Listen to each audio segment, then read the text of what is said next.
Bonjour tout le monde. Cette semaine, à Comme si c'était hier, eh bien, on commence avec une date importante de l'histoire de l'exploration spatiale. C'est le président John F. Kennedy qui a lancé le programme Apollo en mai 1961. Son objectif était alors d'envoyer des hommes sur la Lune avant la fin de cette décennie. C'était en quelque sorte pour démontrer la supériorité des États-Unis sur l'Union soviétique dans le domaine spatial, qui était devenu un enjeu politique important dans le contexte de la guerre froide.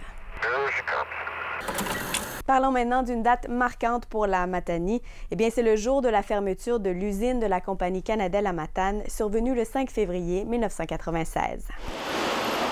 Cette usine de sous-vêtements féminins, créée en 1967, a embauché jusqu'à 240 personnes durant ces belles années.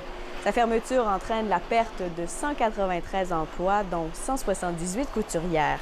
La compagnie invoque alors le manque de contrats. Bonjour, M. Lavoie. Pour la mairesse de l'époque, Denise Gentil, cette fermeture était la pire nouvelle de l'année. Un dur coup pour l'économie de la région aussi, avec la perte annuelle de 3 millions de dollars en salaire. On termine maintenant sur une note un peu plus légère parce que c'est tous les 2 février que les marmottes vedettes sortent à l'extérieur à la recherche de leur ombre. Une date en quelque part entre le solstice d'hiver et l'équinoxe du printemps. Oh! On accueille Fred! Selon la tradition, qui révèle beaucoup plus du folklore que de la science, si les marmottes ne voient pas leur ombre à ce moment-là, eh bien, elles restent à l'extérieur parce qu'elles croient que le temps chaud approche. Et si elles voient leur ombre, elles seront tellement effrayées qu'elles retourneront rapidement se réfugier dans leur trou pour dormir encore 6 semaines. Le jour de la marmotte vient d'une vieille légende européenne où l'on attribuait dans certaines régions le même comportement aux hérissons ou aux ours lors de la célébration chrétienne de la Chandeleur. Plus récemment, on n'a qu'à penser à Phil de la Pennsylvanie et à Sam en Nouvelle-Écosse.